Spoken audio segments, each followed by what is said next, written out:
Hello and welcome back to another week here at Knack Kitchen, where today we are making red velvet cake with cream cheese frosting. And today I'm using my homemade cream cheese, which in case you missed that video, I'm gonna link that in the description box below. Please do check that out. It works perfectly in this recipe. It works perfectly in just about any recipe and is so much more cost effective as well. So do check that out, but first let's just dive into this video so you can see how to make the most amazing red velvet cake.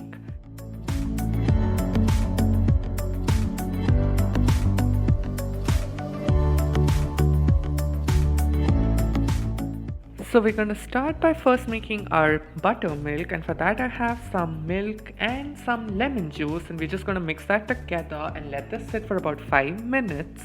In the meanwhile, we'll work on our dry ingredients, and I have some plain flour and some corn flour.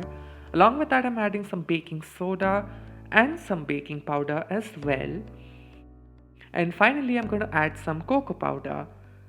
And now we're just going to mix this all together until it's all evenly distributed, and then we'll set this aside and work on our wet ingredients. And I have 1 egg and I'm adding some sugar, and now we're going to beat this together until well combined. It takes at least 4 to 5 minutes with an electric mixer. So if you're trying to do this by hand, it is going to take you closer to 15 minutes.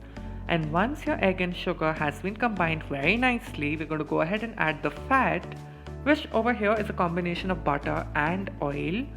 The oil helps give this cake a lot of moisture, while the butter helps in providing a lot of structure. Now you could use either, but I like to use the combination. And now we are adding our buttermilk, and along with that we are adding some vinegar. Do not skip the vinegar, it's typical for a red velvet cake. And finally we are adding some vanilla extract before we mix that all together and move on to adding our food coloring. And that's how we get our red color. I'm using liquid food color. You can definitely use gel food color if you have. And after that, we're going to go ahead and mix our dry ingredients in 2 stages. Make sure to mix it properly and only until it's well incorporated. We do not want to overmix the batter. We don't want a dense cake.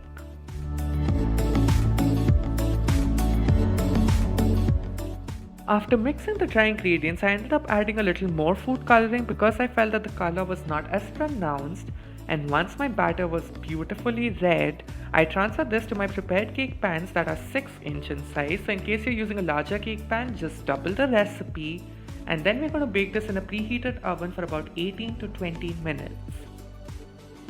And now we're going to go ahead and make our cream cheese frosting, for which I have my homemade cream cheese and I have some soft and salted butter.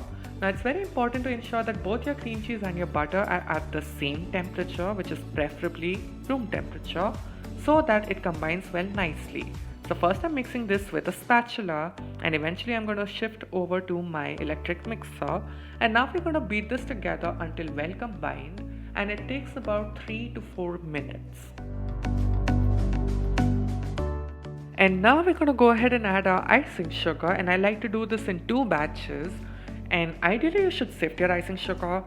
I'm lazy and hence I did not do that, and hence you can see me pressing on the icing sugar to get rid of the large clumps.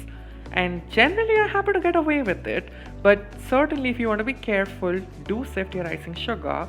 And now we're just going to mix this all together, first with a spatula and then with our electric mixer, so as to avoid a lot of spillage. And after adding the remaining icing sugar, I went ahead and added some vanilla extract for flavor. The same drill, we start with the spatula and then finish it off with our electric mixer. And you need to beat this for about 2 minutes after each addition until you have the smoothest, creamiest and most delicious cream cheese frosting. And as you can see, it's super creamy, super smooth as well. All of the sugar has mixed in very nicely. And our cream cheese frosting is ready, but you can refrigerate this for about half an hour before using if you want a stiffer icing. So now we're going to move on to the decoration and assembly, and here I have 4 layers of cake. So I am just going to even out the tops because there's always going to be a bit of a dome on the top. And once we have evened out our cake layers, we are going to go ahead and stack them together. Now, in case you did not want to make individual layers, you can just make a large cake and slice the cake layers. I'm just too afraid to do that, and hence I avoid it. So here on a cake board, I've applied some frosting on the base just to secure the first layer. And now we're applying an even layer of frosting, which you're going to smoothen with the help of a spatula. And once that is done, we're going to top this with another cake layer and repeat the drill again. Now, by the by, I just want to mention very quickly, I am no expert when it comes to cake decorating. It's not my forte. I can assure you that the cake is going to taste delicious, but as far as the looks are concerned, well, good luck. Now, once we secured our cake, we're going to refrigerate this for half an hour before applying the frosting to the sides. And the reason I do that is because it just ensures that your cake is firmly set and it does not wiggle out of shape when you are applying the frosting to the sides. I'm using a piping bag, but you can do this all very well just with the help of a spoon as well. Now I'm using a bench scraper to get smoother sides, which again, if you don't have a cake scraper or a bench scraper, do not sweat it. You can use a spatula. And if you can't get even sides, do not worry about that either. You can just decorate the sides with the help of some cake crumbs. That just hides all sorts of imperfections. So for the top, I am going to try and smoothen it out again as well as I can, but I am going to cover a bit of the sides with some cake crumbs and even the top, so I am not really worrying too much about getting a smooth finish. And now I'm just going to cover the top with some cake crumbs as well, and I'm going to leave the border because I'm going to pipe some dollops of icing just to cover the entire edge of this cake, and it just helps get a very neat and presentable look. To top this off, I'm just adding a little bit of silver edible pearls, and with all that, our cake is done. It's ready to be served. You can chill this for about half an hour before slicing. And here you have my most amazing red velvet cake with cream cheese frosting. It is absolutely delicious, and there's just something about red velvet cakes that they can never really look bad. Even if it's me decorating them, I think it looks fairly decent, if I do say so myself. And now I'm just very quickly going to slice into this cake to show you the beautiful layers.